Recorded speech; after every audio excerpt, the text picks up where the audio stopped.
میں باس کے کیبن سے نکلا تو میرا چہرہ غم و غصے کی زیادتی سے سرخ ہو رہا تھا۔ اف، اتنی توہین، اتنی ذلت میرے کانوں سے ابھی تک بھاپ نکل رہی تھی۔ موٹا ٹھگنا گنجا، خود کو سمجھتا کیا ہے؟ ارے ہم اس کے زرخرید ہیں جو 2 ٹکے کی نوکری پر جب چاہے ہمیں بے عزت کر ڈالے۔ منحوس۔ میں واپس اپنی سیٹ پر آ کر بیٹھتے بھی سلگتا رہا تھا۔ توہین کے احساس سے دماغ کی رگیں کھنچ رہی تھیں۔ جی تو چاہ رہا تھا کہ نوکری پر لات مار کر چلا جاؤں، مگر بینش کے غضبناک چہرے کے تصور نے مجھے اپنے ارادے پر قائم رہنے دیا۔ وہ تو ڈائن بن کر خون پی جاتی میرا۔ ریلیکس یار، کیا ہو گیا ہے؟ اتنا ٹینس کیوں ہو رہے ہو؟ میرے کولیگ نے میرے کندھے پر ہاتھ رکھ کر گویا تسلی دی تو میں نے سرد آہ بھری۔ اب اسے کیا بتاتا کہ میرے ستارے گردش میں آئے ہوئے ہیں۔ آج کل ہر طرف سے ذلت جیسے بارش بن کر برس رہی تھی۔ میں تو بکھلا کر رہ گیا تھا۔ ہفتہ بھر پہلے میری گاڑی سے ایک معمولی ایکسیڈنٹ ہو گیا۔ کسی انسان کا نہیں، کتے کا۔ کتا کسی برگر فیملی کا تھا، باہر سے منگوایا ہوا۔ انسانوں سے بڑھ کر قدر تھی محترم کی، تبھی تو اس کی شان میں گستاخی پر حوالات کی سیر کرا دی تھی اس کے مالک نے مجھے۔ اس معاملے کو نپٹا کر بینش کی جو سلواتیں اور نصیحتیں سننی پڑیں وہ الگ۔ میری گاڑی کا چلان ہو گیا اور اب یہ باس کی ڈانٹ۔ یار میں تو تنگ آ گیا ہوں اس بے عزتی سے۔ حیران ہوں آخر یہ ہو کیا رہا ہے میرے ساتھ۔ میری شکل پر 12 بجے دیکھ کر میرے ساتھی نے مجھے دیکھا۔ گردش حالات کہا جا سکتا ہے۔ مصیبتیں کبھی آزمائش ہوتی ہیں، کبھی مکافات عمل۔ اصفر کے کہنے پر میں نے گھور کر اسے دیکھا۔ یہاں سب خواہ محترم کو مولانا صاحب نہیں کہتے تھے۔ وعظ و نصیحت دل پسند کام تھا، مگر میرے تو گویا زخموں پر نمک چھڑکا تھا۔ اب اٹھ بھی جا، کیا باپ کی طرح کاہلی سستی اور کام چوری میں نام پیدا کرنے کا سوچ رکھا ہے؟ حد ہے بھائی، اتنا نکما انسان میں نے زندگی میں نہیں دیکھا۔ جانے کون سا منحوس وقت تھا جب میں نے اس سے شادی کا فیصلہ کر لیا۔ کاش اس فیصلے سے پہلے کسی ایک کو موت آ گئی ہوتی۔ اس نے میری زندگی برباد کر دی۔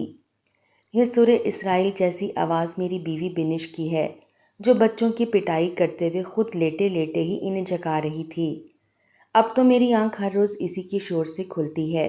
جی تو چاہتا ہے کہ مر جاؤں۔ میں اٹھا اور دبے پاؤں کچن کی جانب آ گیا۔ کچن کی حالت ابتر ہے۔ میری بیوی پھوڑ ہرگز نہیں ہے، اس لیے کہ وہ کوئی کام نہیں کرتی سوائے لڑائی تانے دینے کے اور نقص نکالنے کے۔ کام تو ملازمہ کرتی ہے یا پھر میں۔ ملازمہ چونکہ صبح کو نہیں ہوتی، جبھی ناشتہ مجھے بنانا پڑتا ہے۔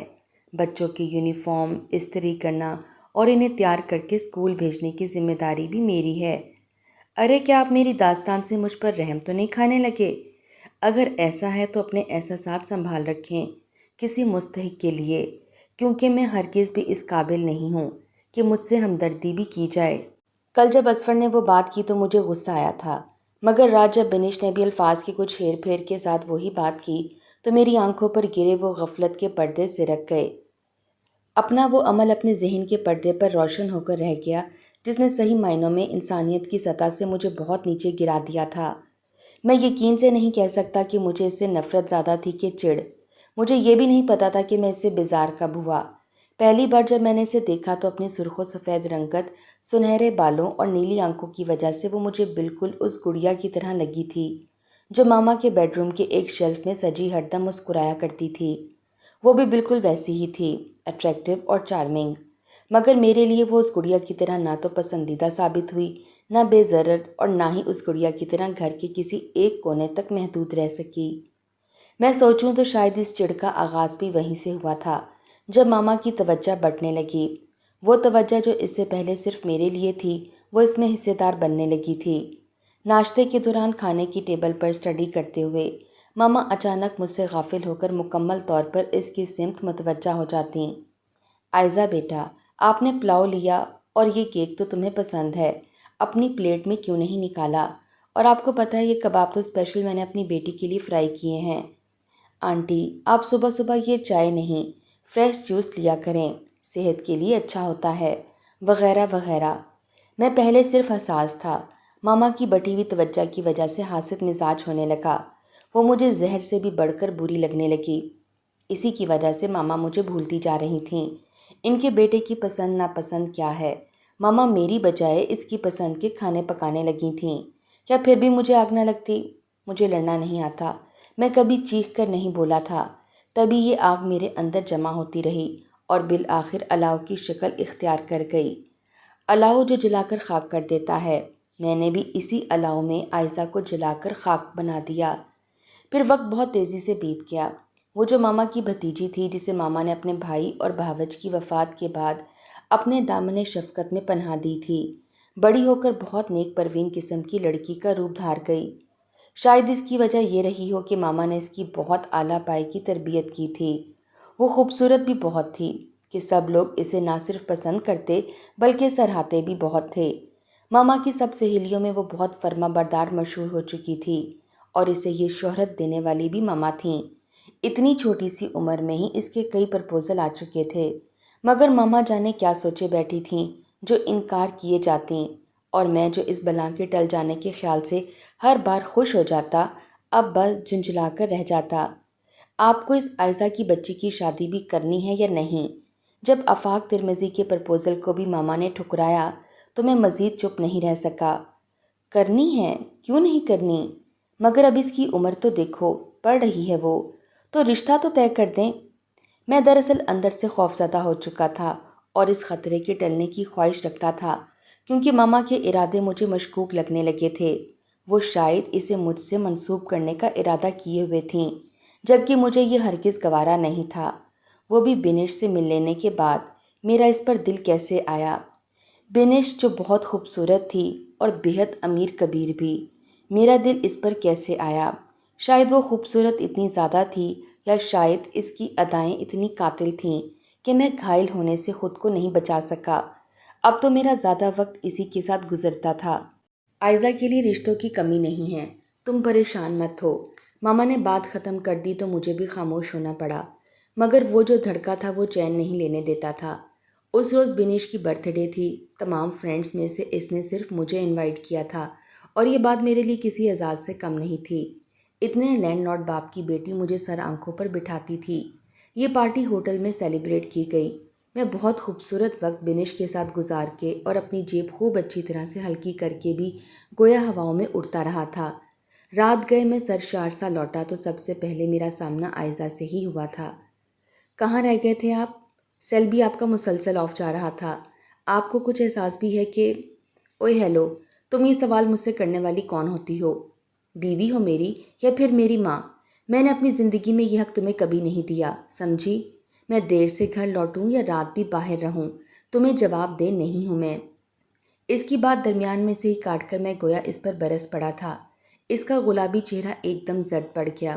یہ سچ تھا کہ بچپن سے جنم لینے والی اس نفرت نے مجھے کبھی بھی اسے سیدھے منہ بات نہیں کرنے دی تھی، مگر میں ماما سے ڈرتا تھا، اس لیے بھی منہ در منہ اس کو سنائی بھی نہ تھیں، مگر میری نظریں، میرا لیا دیا انداز ہی اسے محتاط کر گیا تھا۔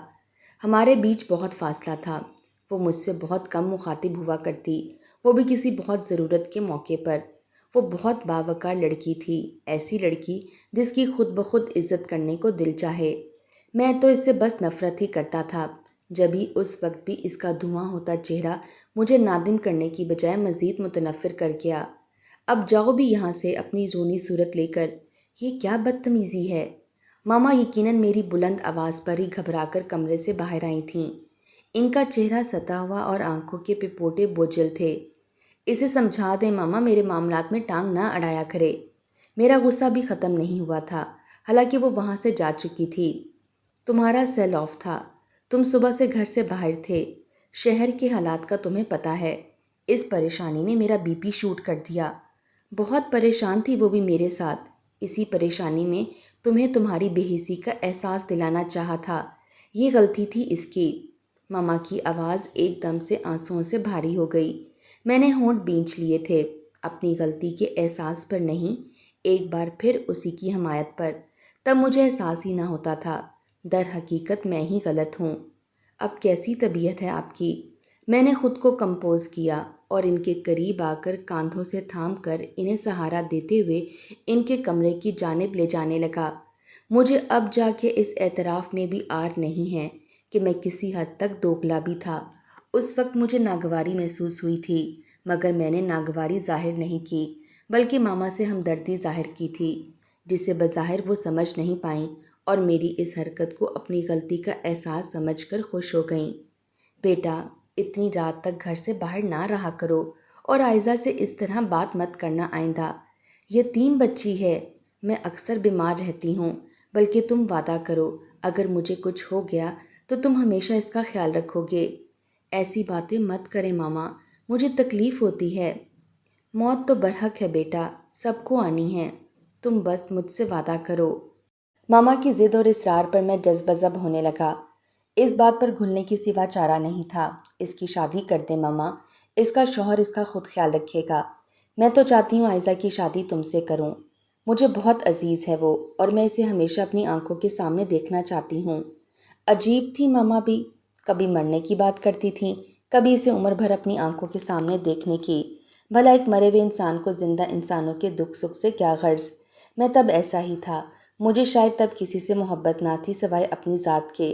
میں بے حس بھی تھا اور یہی بے حسی مجھ سے وہ گھنونا فعل سرزد کرا گئی۔ ماما عائزہ کی شادی میرے ساتھ کرانا چاہتی تھیں، جو مجھے ہرگز گوارا نہ تھا۔ میں بینش کے علاوہ کسی اور کے متعلق اگر سوچتا بھی تو وہ ہرگز عائزہ نہ ہوتی۔ مجھے اس سے اتنی نفرت تھی کہ حد نہیں۔ حیرت ہے میری نفرت کی آنچ ماما تک کیسے نہیں پہنچی۔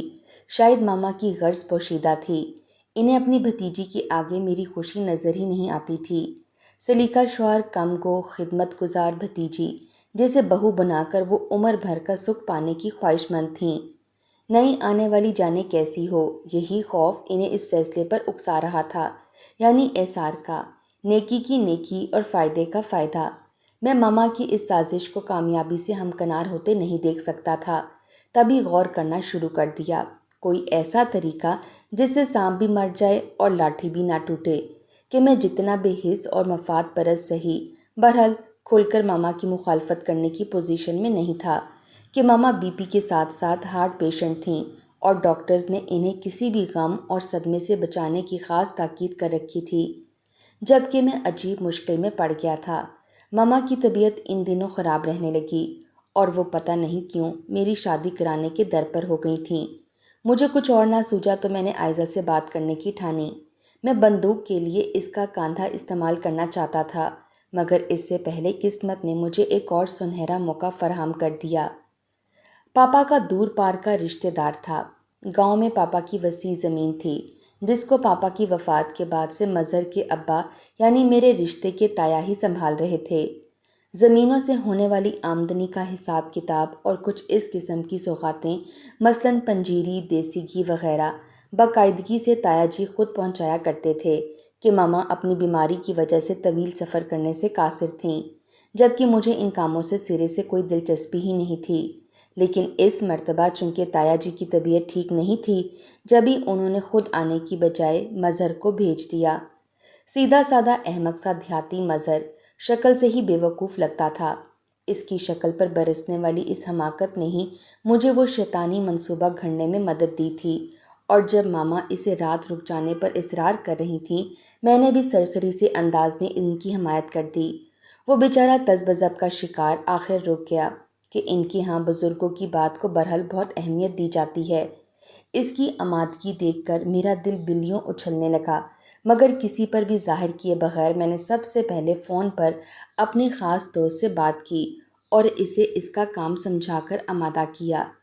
اسے کیا اعتراض ہو سکتا تھا، بلکہ اس کی تو سنتے ہی باتیں کھل گئیں۔ اس کی خوشی کو محسوس کیے بنا میں نے فون بند کر دیا۔ تب مجھے اندازہ تک نہ تھا کہ میں انسانیت کی سطح سے کس حد تک گر رہا ہوں۔ دوسرا کام مجھے اس وقت کرنا تھا جب عائزہ کچن میں کھانا پکانے میں مصروف ہوتی۔ مجھے زیادہ انتظار نہیں کرنا پڑا۔ مظہر دیہاتی تھا اور سر شام کھانا کھانے کا عادی تھا، جبھی عائزہ کو اس روز معمول سے پہلے کچن میں جانا پڑا۔ اس کے جاتے ہی میں اس کے کمرے میں آ گیا۔ دریچے سے پردہ ہٹا کر میں نے کھڑکی کا پٹ کھولا اور جنگلے کی 2 سلاخیں کچھ اس حد تک ہٹا دیں کہ اس سے میرا دوست بآسانی وہاں سے کمرے میں داخل ہو سکے۔ یہ خاصا مشقت طلب کام تھا، مگر صد شکر تھا کہ اس طرف کسی کا گزر نہیں ہوتا تھا۔ یہ بھی شکر تھا کہ عائزہ کے بالکل ساتھ میرا کمرہ تھا۔ اگر اس کے کمرے میں شور ہوتا اور میرے کمرے کی کھڑکی کھلی ہوتی تو وہاں سے یہ ساری آوازیں بآسانی اندر پہنچ سکتی تھیں۔ میں نے دریچے کو بند کیا لیکن چٹخنی نہیں لگائی، پردے برابر کیے اور دبے پاؤں کمرے سے باہر نکل آیا۔ باقی کھیل رات کا تھا۔ کھانے کے بعد جب ماما اور عائزہ اپنے کمروں میں چلی گئیں تو میرے لیے مظہر کو مووی کے لیے قائل کرنا ہرگز مشکل بات ثابت نہیں ہوئی۔ اسے اپنے کمرے میں لا کر میں نے ذرا گرما گرم سی مووی نکالی اور خود واش روم جانے کے بہانے سے اٹھ گیا۔ باتھ روم میں قدم رکھنے سے قبل میں نے ایک نظر کھلی کھڑکی کی طرف دیکھا اور مطمئن ہو گیا۔ واش روم میں بند ہو کر میں نے شاور کھول دیا اور فون نکال کر اسد کو کال کر کے ایکشن لینے کا کہا اور خود گنگناتے ہوئے شاور لینے لگا۔ اس کام سے فراغت کے بعد میں نے کموڈ پر پیر رکھا اور روشن دان سے کمرے میں جھانکا۔ مظہر مطمئن اور مگن انداز میں مووی میں گم تھا۔ یہ اسد خبیث کہاں رہ گیا؟ ہر طرف سے اطمینان نے مجھے ابھی تشویش میں مبتلا کیا ہی تھا کہ ایک دم کھلی کھڑکی سے نسوانی چیخوں کی آوازیں کمرے میں آئیں۔ مظہر نے بہت چونک کر سر گھمایا اور آواز کا تعین کرنے کے بعد سر اٹھایا تھا اور دریچے تک گیا اور گویا صورتحال کو سمجھنے کی کوشش کی۔ اگلے لمحے وہ ہوائیاں اڑتے چہرے کے ساتھ تیر کی مانند واش روم کے دروازے تک آیا اور دونوں ہاتھوں سے ایک افراتفری کے عالم میں دروازہ پیٹ ڈالا۔ اعجاز بھائی جلدی باہر آئیں، مجھے لگتا ہے عائزہ باجی کی طبیعت ٹھیک نہیں ہے یا پھر کوئی اور گڑبڑ ہے۔ وہ زور زور سے چیخ رہی ہیں، مدد کو پکار رہی ہیں۔ وہ گھبرائے ہوئے لہجے میں تیز تیز بولا تھا، مگر میرے اطمینان میں کوئی فرق نہیں آیا۔ میں نے دروازہ نہیں کھولا۔ ایک دم وہ پلٹا اور بھاگتا ہوا کمرے سے نکل گیا۔ میں خود بھی یہی چاہتا تھا۔ اب تک سب کچھ میری سوچ اور منصوبے کے مطابق تھا تو آگے بھی وہ میرے پھیلائے ہوئے جال سے نہیں نکل سکتے تھے۔ میں خباثت سے مسکرایا اور کموڈ سے اتر کر دروازہ کھول کر باہر آ گیا۔ ٹی وی ہنوز چل رہا تھا مگر دریچے سے بے ہنگم شور کی آوازیں سنائی دے رہی تھیں۔ میں کچھ حیرانگی اور کچھ پریشانی کا تاثر لیے کمرے سے نکلا۔ گھر کے ملازم ماما سمیت عائزہ کے کمرے کی جانب دوڑے جا رہے تھے۔ میں بھی ان کے ساتھ ہو لیا۔ ملازم باہر رک گئے لیکن میں ماما کے ساتھ عائزہ کے کمرے میں جا گھسا۔ عائزہ کی حالت غیر تھی اور بدحواس سا مظہر ہاتھ میں اس کی چادر پکڑے کھڑا تھا۔ میں تل ملا کر آگے بڑھا اور آؤ دیکھا نہ تاؤ مظہر کو لاتوں اور ٹھوکروں کی زد پر رکھ لیا۔ ساتھ ساتھ میری زبان سے مغلیات بھی جاری تھے۔ میں ہر ممکن طریقے سے مظہر کو مجرم ثابت کرنا چاہتا تھا۔ عائزہ بھی بدحواس ہو گئی۔ ذلیل، گھٹیا، کمینے، مجھے کیا پتا تھا تو اتنا خبیث ہے، ورنہ۔ مظہر تو گنگ ہونے لگا تھا۔ یہ بھی میں چاہتا تھا کہ اسے صفائی کا موقع ہی نہ ملے، مگر وہ بھی ایک ڈھیٹ چیز تھا، مار کھا کر بھی چپ نہیں رہا۔ بھائی میری بات سنیں، یہ میں نہیں تھا، میں تو شور سن کر آیا تھا۔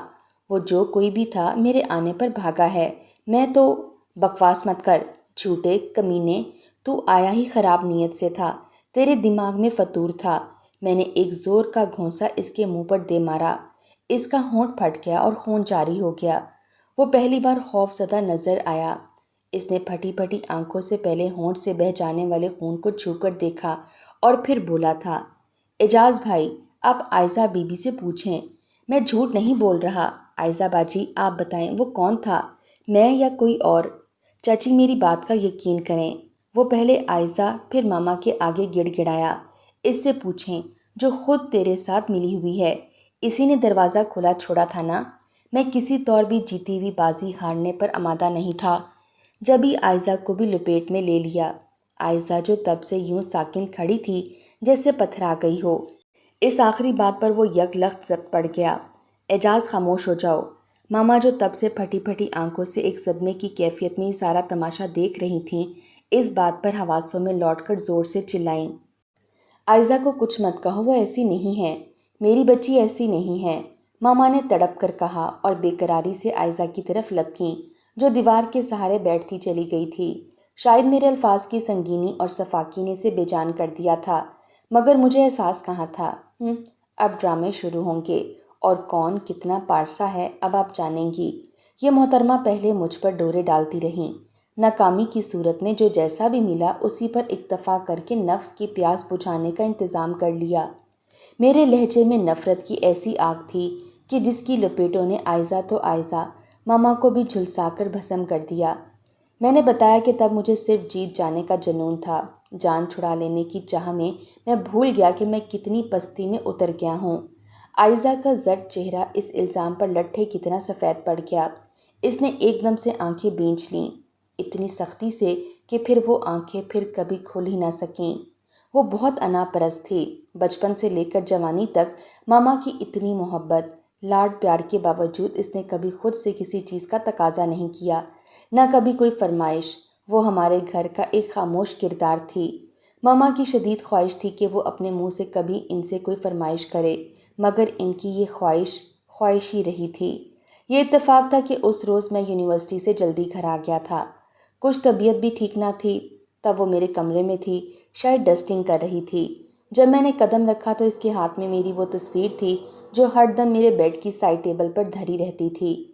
میں بہت خوبصورت نہیں تھا مگر پرکشش ضرور تھا، مگر اس وقت میری تصویر کو اپنے آنچل سے صاف کرتے اس کی نگاہوں میں جو جذبے تھے وہ صاف گواہی دیتے تھے کہ وہ مجھے اپنی زندگی میں کوئی خاص مقام دے چکی ہے۔